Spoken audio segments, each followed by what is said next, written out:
नमस्कार. मराठी अन्नपूर्णा डिलाईट्समध्ये तुम्हा सर्वांचं पुन्हा एकदा खूप खूप मनापासून स्वागत. आज आपण रेस्टॉरंट स्टाईल मटार पनीर रेसिपी बघणार आहोत. यासाठी काजू, फ्रेश क्रीम किंवा कुठलाही पनीर मसाला वापरण्याची गरज नाही. घरात उपलब्ध असलेले मसाले वापरून आज आपण ही रेसिपी बनवणार आहोत. अगदी कमी वेळेत तयार होणारी आणि खूप सोप्या पद्धतीने आज आपण ही रेसिपी बघणार आहोत. तर सुरुवात करूया आजच्या रेसिपीला. पनीरची रेसिपी आहे म्हटल्यावर आपल्याला सर्वात आधी लागणार आहे पनीर. तर अशा पद्धतीने पनीरच्या मोठ्या फोडी कट करून घ्यायच्या आहे. पातळ किंवा लांब फोडी केल्या तर त्या तुटतात. तर 200 ग्रॅम पनीर इथे मी घेतलेलं आहे. त्यानंतर इथे मी 2 मोठ्या साईजचे कांदे आणि 3 मीडियम साईजचे टोमॅटो कट करून घेतलेले आहेत. 100 ग्रॅम मटार घेतलेला आहे. फ्रेश मटार वापरलेला आहे. तुम्ही फ्रोझन मटार वापरू शकता. त्याचबरोबर 2 हिरव्या मिरच्या, 10 ते 12 लसूण पाकळ्या आणि 1 इंच आल्याचे काप करून घेतलेले आहेत. ग्रेव्हीला रंग छान यावा यासाठी आपण लाल तिखट वापरणार असल्यामुळे हिरव्या मिरचीचे प्रमाण कमीच वापरायचं आहे.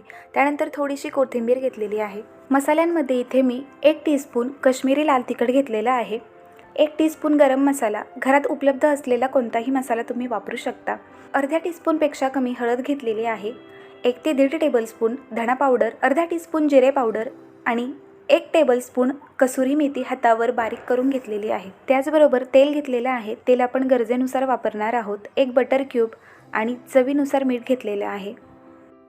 इथे आपण फ्रेश मटार घेतलेला असल्यामुळे सुरुवातीला आपण तो वाफवून घेणार आहोत. तर त्यासाठी एका पॅनमध्ये पाणी घेतलेलं आहे. त्यामध्ये चवीनुसार मीठ टाकायचं आहे आणि यामध्ये मटार टाकून घ्यायचे आहेत. हाय फ्लेमवर उकळी आली की गॅसची फ्लेम लो करायची आहे आणि त्यानंतर 1.5 मिनिटांसाठी मटार उकळवून घ्यायचे आहेत. मटार पूर्ण शिजवायचा नाही, फक्त 2 मिनिटांसाठी आपल्याला मटार वाफवून घ्यायचा आहे. त्यासाठी एका चमच्यामध्ये 1 मटार घ्यायचा आणि हाताने चेक करून बघायचा. हलकासा मऊ झाला की गॅसची फ्लेम बंद करायची आहे, कारण हा मटार आपण नंतर ग्रेव्हीमध्ये सुद्धा 1 ते 1.5 मिनिटं शिजवून घेणार आहोत. वाफवल्यानंतर मटारमधलं गरम पाणी लगेच काढून टाकायचं आहे. आता त्यानंतर आपण ग्रेव्हीसाठीचा बेस तयार करून घेणार आहोत. तर त्यासाठी एका पॅनमध्ये 2 टेबलस्पून इथे मी तेल टाकलेलं आहे. त्यामध्ये कांदा टाकून घ्यायचा. कांदा हलकासा सोनेरी झाला की नंतर यामध्ये आलं, लसूण आणि हिरवी मिरची टाकून घ्यायची आहे. 1 मिनिटभर हे सगळं परतवल्यानंतर यामध्ये टोमॅटो टाकायचे आहेत. त्यानंतर यामध्ये थोडंसं मीठ टाकायचं आहे. मिठामुळे भाज्यांना पाणी सुटेल आणि त्या व्यवस्थित शिजल्या जातील. त्यानंतर यावरती झाकण ठेवायचं आहे आणि झाकण ठेवून 5 ते 6 मिनिट आपल्याला या भाज्या वाफवून घ्यायच्या आहेत. वाफवत असताना अधेमध्ये भाज्या हलवत राहायच्या आहेत.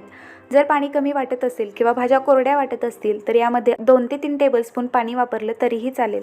6 मिनिट झालेले आहेत आणि भाज्या छान शिजल्या गेलेल्या आहेत. आता गॅसची फ्लेम बंद करायची आहे आणि भाज्या थंड होऊ द्यायच्या आहेत. भाज्या थंड झालेल्या आहेत. आता ह्या एका मिक्सरच्या भांड्यामध्ये काढून घेऊया. त्याचबरोबर आपण यामध्ये 3 ते 4 पनीर क्यूब्स टाकणार आहोत.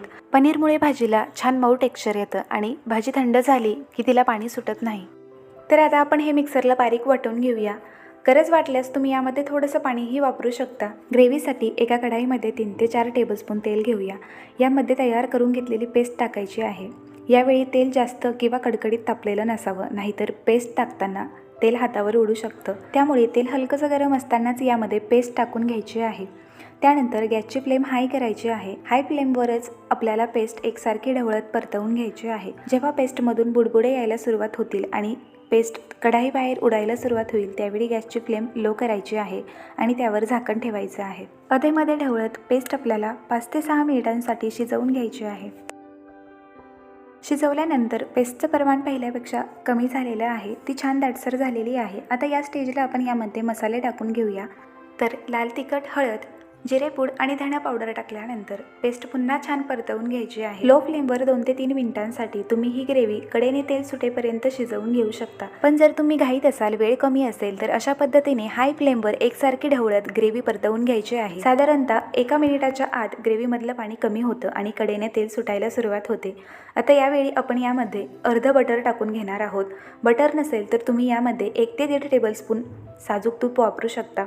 1 मिनिटासाठी बटरमध्ये ग्रेव्ही परतवल्यानंतर यामध्ये गरम पाणी टाकायचं आहे। तुम्हाला हव्या असलेल्या कन्सिस्टन्सीनुसार तुम्ही पाण्याचं प्रमाण कमी जास्त करू शकता, पण सुरुवातीला ग्रेव्ही थोडीशी पातळ ठेवायची आहे, कारण थोडीशी थंड झाल्यानंतर किंवा कोमट झाल्यानंतर ग्रेव्ही घट्ट होते।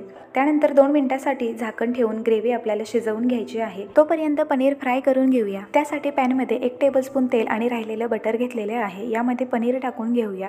पनीर टाकल्यानंतर चवीनुसार मीठ टाकायचं आहे आणि सगळ्या बाजूने पनीर छान गोल्डन होईपर्यंत फ्राय करून घ्यायचं आहे।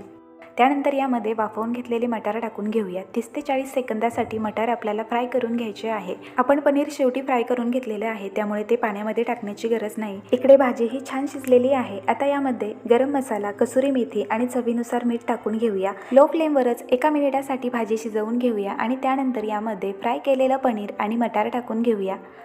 मटार आणि पनीर टाकल्यानंतर भाजी 2 ते 3 मिनिट आपण शिजवून घेणार आहोत आणि शेवटी थोडीशी कोथिंबीर टाकून गॅस बंद करायचा आहे। रेसिपी आवडली असेल तर व्हिडिओला लाईक करा, शेअर करा आणि अशाच नवनवीन रेसिपीसाठी चॅनलला सबस्क्राईब करायला विसरू नका। पुन्हा भेटू एका नवीन रेसिपीसोबत। तोपर्यंत मराठी अन्नपूर्णा डिलाईट्ससोबत अशाच नवनवीन रेसिपी बघत राहा, बनवत राहा आणि खात राहा। धन्यवाद।